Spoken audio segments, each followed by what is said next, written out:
It is my privilege to be here this evening with Jack Ma, one of the great entrepreneurs of our time, of course, the founder of Alibaba. And we have so many things to talk about over the next half an hour. And of course, we also want to try to get to your questions as well. We're going to talk about Alibaba, of course, but also China, the Trump world that we all live in, globalization, trade, and so many other issues.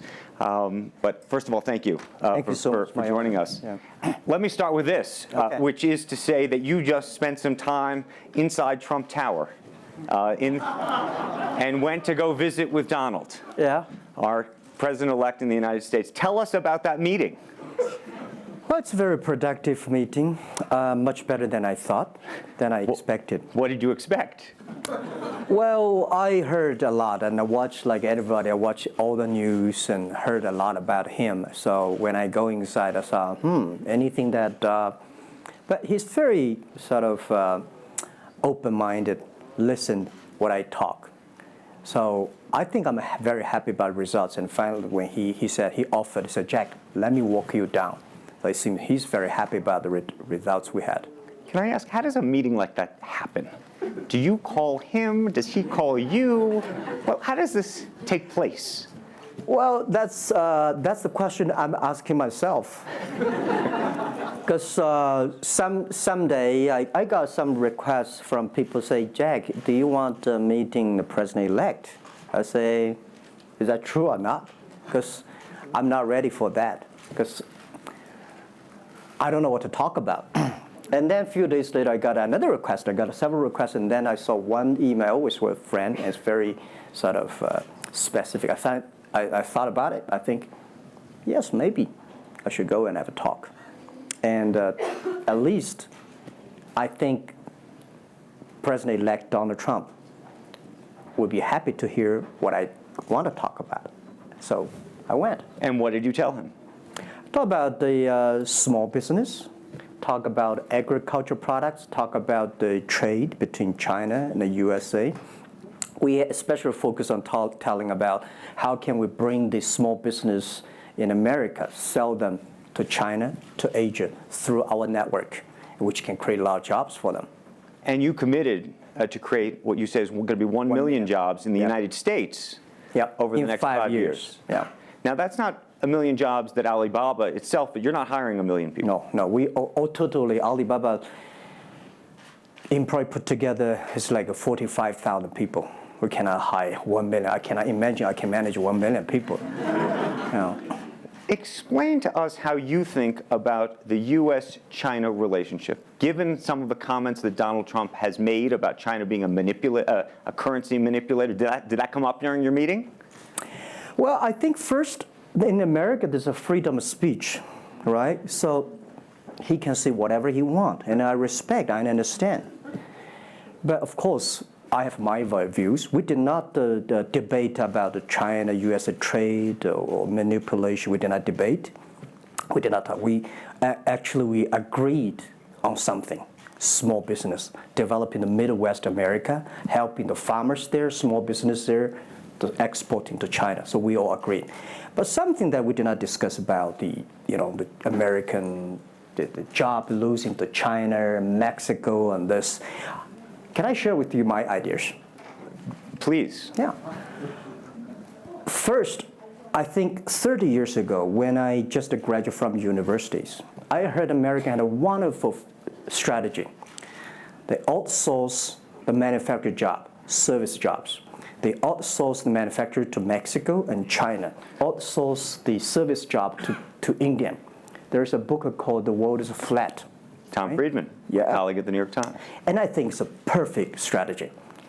You know, that the Americans said, we just want to control the IP, we just want technology, we just want the brand, and leave the lower-end jobs for the world. Great strategy. And second is that the American international companies made millions and millions of dollars from globalization. The top 100 companies in America. Amazing. I remember when I graduated from university, I tried to buy a beeper, the Motorola beeper. Cost me $250.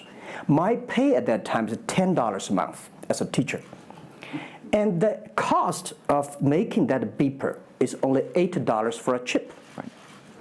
So past 30 years, IBM, Cisco, Microsoft, they made tons of money. The profit they made are much more than the 4 largest banks in China put together, the China Mobile Phone, China Unicom, and whatever you name it, put together. Still, these multinational companies made more money than. So their market cap grew more than 100 times in the past 30 years. But where'd the money go? This is what I'm curious, because as a business people, I always care about the balance sheet. Where's the money coming? Where'd the money go? Past 30 years, the American had 13 wars, spending $14.2 trillion. The money going there. What if they spend a part of that money on building up the infrastructure, helping the white collars and blue collars? No matter how strategy good it is, you're supposed to spend money on your own people, right? Not everybody can pass Harvard. Like me, they're not good at education, right? We should spend money on those people who are not good at schooling. And the other money, which I'm curious about, is that when I was young, I heard America is about Ford and Boeing, those big manufacturing companies. Last 10, 20 years, I heard about is Silicon Valley and Wall Street. The money go to the Wall Street. And what happened? Year 2008. The financial crisis wiped out $19.2 trillion USA alone. They wiped out all the white collars and destroyed 34 million jobs globally. So what if the money is not Wall Street? What if the money spent on the Middle East, Middle West of the United States, developing the industry there? That could be changed a lot. So it's not the other countries steal jobs from you guys. It is your strategy. Okay, but you do not distribute the money and things in a proper way. This is what I. And now we are having a backlash. And that backlash is a rebuke of globalization. And so much of the conversation, frankly, that we have here, and that backlash is happening in the United States. But I will say President Xi was here yesterday. You had lunch with him. And he was quoting Abraham Lincoln. What did you make of that? Well, I would say that globalization is a great stuff. It's the USA, it's developed countries to teach us how to do globalization. I remember 2002 or 1 before China joined the WTO, everybody in China was worried. Me, I was worried. Because what if all the international products come to China, destroy our industry, and we have lose a job? So convinced China, after 20 years, then you guys are say, this is a terrible thing. I believe globalization is good, but globalization needs to be improved.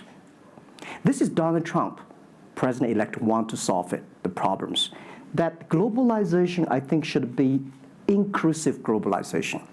In the past 30 years, the globalization was controlled by 60,000 big companies. 100 years ago, globalization was controlled by several kings and emperors. What if next 30 years we can support 6 million business doing business across the board?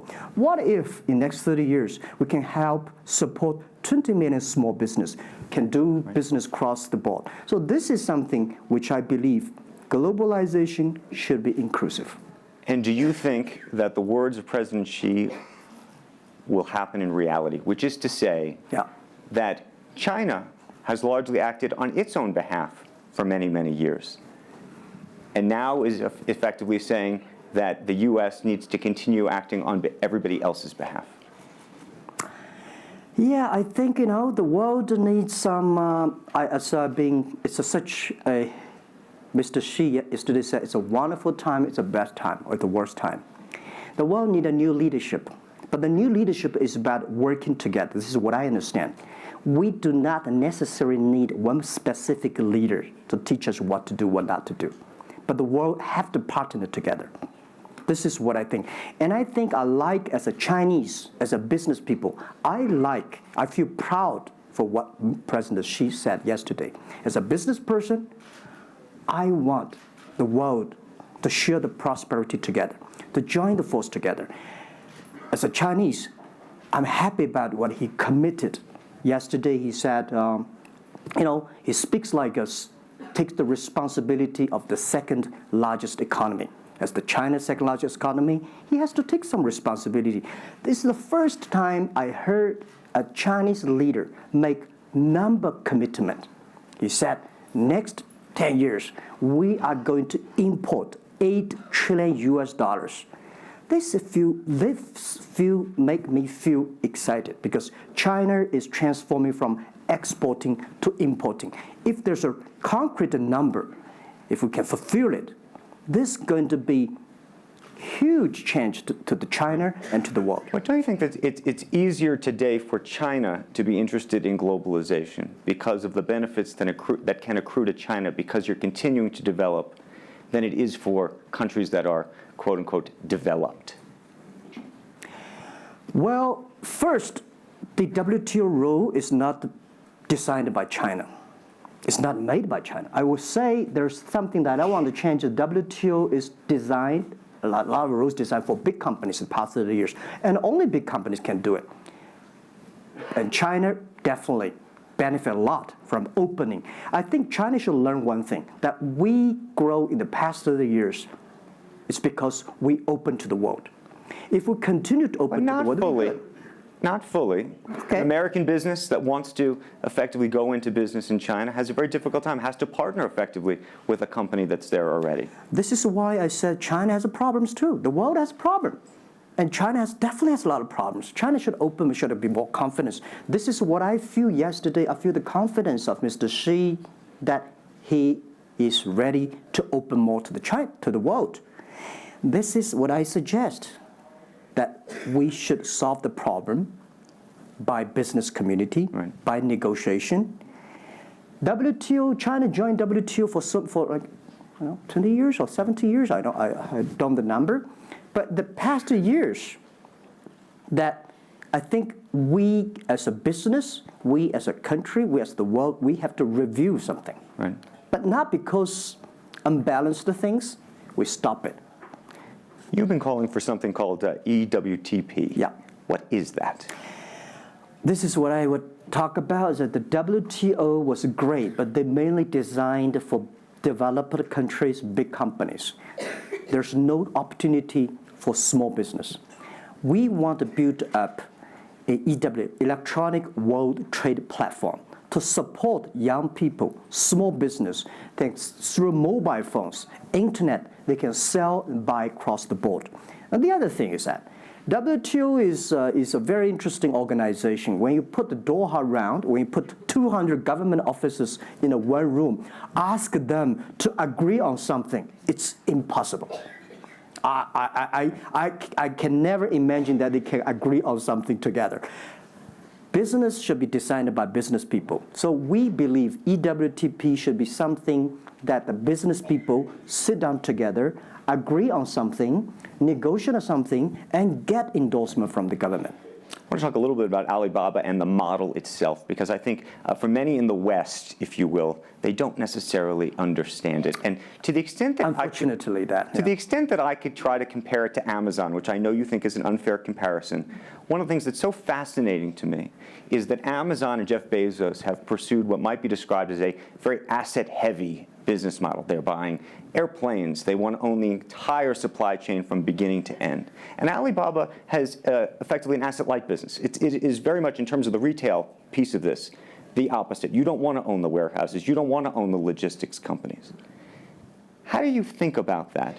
Is Jeff Bezos right, or are you right? And is there going to be a meeting in the middle? I hope both are right. And because the world can never have one model. If the world has only one correct model, the world is too boring. Right? We need to have all kinds of models. And the people who do the model should believe in the model. And I believe what I do. Right? The difference between Amazon and us. Amazon is more like an empire. Everything they should control themselves, buy and sell. And our philosophy is that we want to be an ecosystem. Our philosophy is to empower others to sell, empower others to service, empower making sure the other people are more powerful than us, making sure with our technology, our innovation, our partners, our 10 million small business sellers, they can compete with Microsoft, IBM. Our philosophy is that we think using internet technology, we can make every company become Amazon.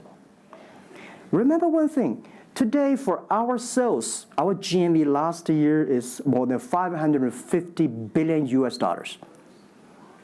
To hire people deliver for us, we need 5 million people. So how can we hire 5 million people deliver things for us to deliver the things we sold? The only way we do is empower the service company, logistics companies, making sure they are efficient, making sure that they make the money, and making sure that they can hire more people. But without owning the whole chain, can you do it as effectively? The idea that you're watching Amazon being able to deliver things now within hours, literally. We made 125 cities deliver within 1 day last year. Imagine, 10 years ago, deliver one thing from Beijing to Hangzhou takes about 8 days. Now you can deliver things from Beijing to Inner Mongolia, some city, within 12 hours. It's improving. You can never expect these things happen within 24 hours. We have patience. So I think, can you imagine that within the 11/11 Singles Day, we sold $17 billion, and by delivering more than 600 million packages within 3 days. This is happening, and this is what we feel proud of. It's not how much money we make. It's not how powerful we are. We think because of the technology, we can make the technology very inclusive, that every small companies can use it. This is my dream, because I started my first business in 1992 in China as a small business. In order to borrow money, 5,000 US dollars from a bank, took me 3 months to acquire, still failed. So difficult to be a small business. Today, with the technology, we can empower them. This is something I want to do. One of the critiques, as you know, and it continues to linger around Alibaba, is the piracy issue. There's an IP issue, and it's an issue all over China, but you take the brunt of a lot of it. Yeah. How much progress have you made in your mind, and how do you think about some of the regulatory bodies in other countries, including the US, that continue to criticize Alibaba for these issues? First, when we start do this business, as a business like this size, you have to take all the criticism. You have to listen what is right, what is wrong. And second, as an e-commerce, when you put 10 million small business, empower them to sell. We do not like Amazon buy. We cannot check. Even when you buy $55 trillion or $550 billion, you cannot check every product. So the model itself and the e-commerce itself may have a lot of these flaws. And third, I would say in the past 17 years, we are the leader of this anti-privacy issues, the IP, protect the IP. But the second, we are internet companies. We do not have the law enforcement. We find this guy is selling cheap, fake products. We delete them. We cannot arrest them. But we made huge progress. Last year alone, we put 400 people into jails. We deleted 370 million fake products listing on our site. I would say we are the leaders, and we are using the big data to check who's buying, who's manufacturing, who's selling, what is the address.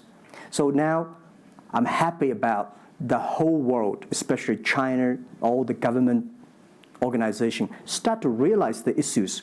So I would tell you, good thing is that today, when you go to those criminal group, which I call them criminals, those fake products manufacturers, sellers. You've praised the quality, though, of some of these.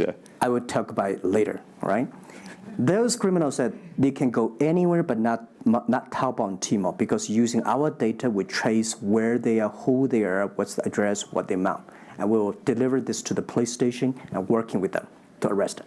The quality issues is something I want to share with people. It's not about praising the fake products. I want to say that for so many years, those branded companies, you have to be very careful because the fake products, their quality improving is scary. That is the difference between us. Because when you find guys, the thing that people said, this is fake. And you have to find people, you have to find a third-party institution to check it is fake or not. We find sometimes the quality is better. And I tell you, another thing is even scary. There's one branded company.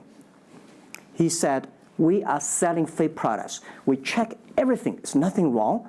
So we say, what is wrong? So we buy the products from his flag shop and deliver to them. They say, it's a fake. You know what I'm saying? Yep. We buy things from the flag shop of this brand and deliver back. It's the fake products, they say. So it's a bit confusing.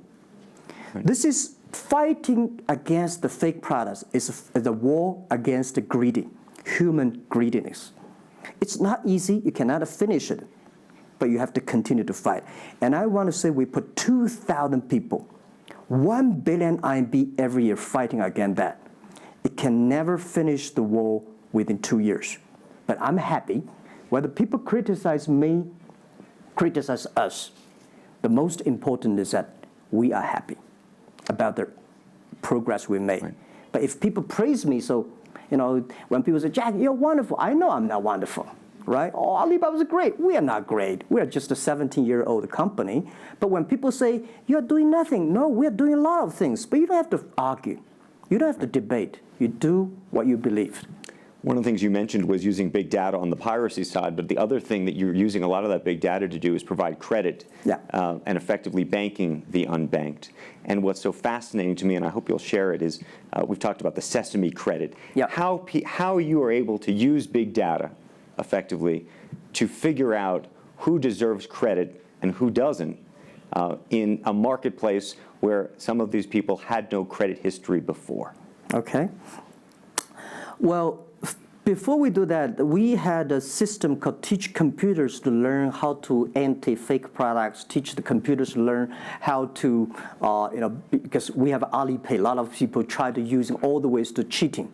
So we teach the computer how to do that, the cheating things. So we've been doing that for 10 years. Until now, there is called artificial intelligence, because we've been doing that. We are a data company. 8 years ago, we said to ourselves, Alibaba should not be an e-commerce company. We should be a data company because we have the data from consumers, we have data from the manufacturer, we have data from the logistic company and transactions. But we think how we can make a data really beneficiary to the society. What China needs is we have a lot of great people. All the small business, they are very credible, but we don't have a credit system for that. So how can we using a credit rating system based on the data we have to giving everybody a sesame rating system?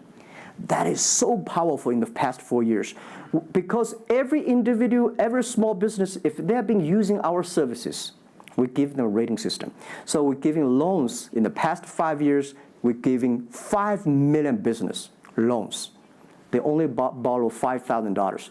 3 minutes, we can decide whether we should give you money, how much you want to give. Within 1 second, the money will be in your account. And 0 people touch, so we call it 310. And even today, the Sesame rating system become people dating. The mother-in-law want to say, hey, you want to dating with my daughter? Show me your rating system of the Sesame card. So it's so funny. We go to people want to rent a car, people want to rent a bicycle. They will say, show me your Sesame cards. Good. Because if they do not pay back, if they do not fulfill, the rating system is going to low down and they can never rent a house. This is what we want to build up, the system. That if you sell or buy fake products, the Sesame cards will show. I'm going to open it up to questions, but a final one from me. There's been a lot of speculation that you're going to get into the business of Hollywood. Your name has appeared, Alibaba Group, at the beginning of a couple of big films recently. What is the ambition for Alibaba in the entertainment world? The beginning was like this. Several years, every 5 years, we have a review for our strategy. Now, our strategy is always look at the 30 years and 10 years. And every strategic decisions we make, we have to ask one question. Is this decision we made solve society problem? Because we believe the bigger social problem you solve, the more successful you are. So if this cannot solve any social problems, we don't do it. Second, is this project is going to be successful in 10 years? If it's going to be successful in 10 years, let's do it. If it's going to be successful in 1 year or 1 month, now more I would say, forget about it. Because why you can be successful in 1 year or 1 month? So we all have to put parallel. And 5 years ago, we had a big debate about 10 years later, 20 years, what are the things that China society and the world want? So we say happiness and health. 2H strategy. So happiness and health. We believe Hollywood, the movie industry, bring people happy. Because today, nobody's happy. Rich people not happy, poor people not happy, At least when I watch a movie, I feel happy about it, right? So I think we should partner with the Hollywood, especially like a lot of, we have a different way of living. In China, the movie, we have a lot of heroes. But China movies, heroes always dead. The American movie hero never die. If all the heroes die, who want to be the hero? So my movie, I want to make the hero live. Right, so this is, I think we should learn a lot. And it's only about 2 years, so we have another 8 years to go. I want to make our company that it's not e-commerce. It's something that giving people inspirations. Giving people, because I learn a lot. For example, I always say that my favorite movie, Forrest Gump. Life's tough. This is I learned, and that inspired me. That is why when people call me crazy, stupid in the past 17 years, you're crazy, you're doing something never work. You're stupid, how can you do that model? Amazon this model, eBay this model, why Alibaba this model? I told myself, Forrest Gump said, go ahead. Never care about what the other people.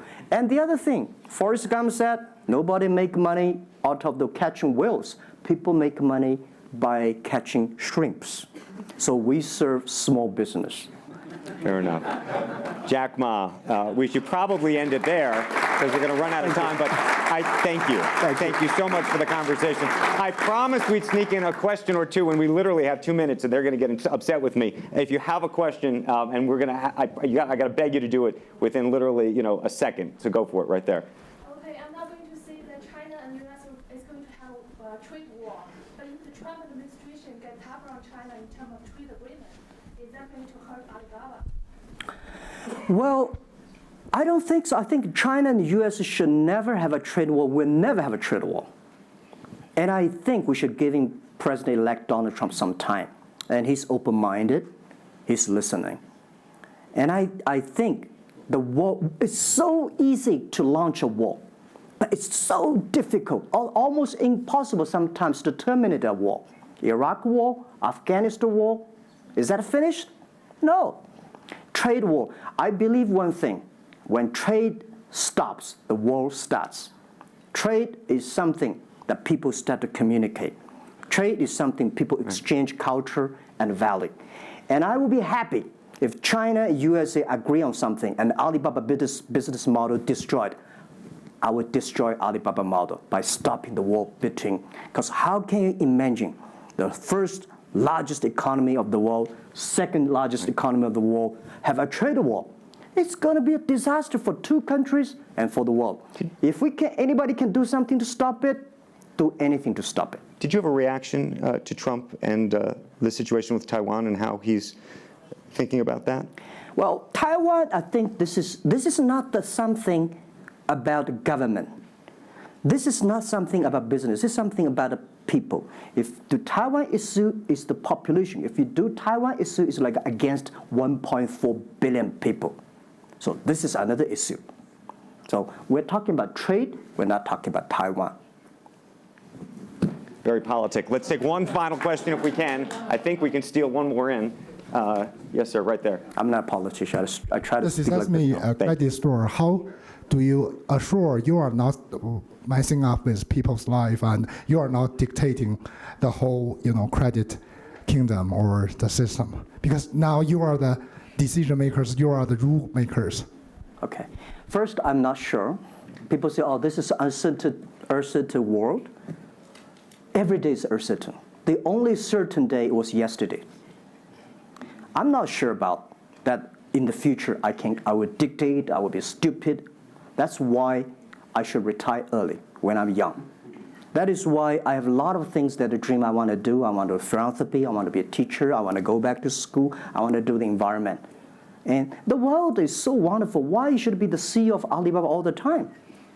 I'm coming to this world not to work. I want to come to this world to enjoy my life. I don't want to die in my office. I want to die on the beaches. It's a wonderful message. Jack Ma, thank you for the conversation. Well, can I say one last thing? Yes, please, please. I just want to give my last advice to any people here that every government should pay attention to in the next 30 years are critical for the world. Every revolution, technology revolution takes about 50 years. The first 20 years, technology company. Next 30 years, the implication of the technology. Focus on next 30 years. The first 20 years, eBay, Amazon, Facebook, Alibaba, Google. Good. The most important is that make the technology inclusive, make the world change. This is 30 years. Next, pay attention to those people who are 30 years old, because those are internet generation. They will change the world. They are the builder of the world.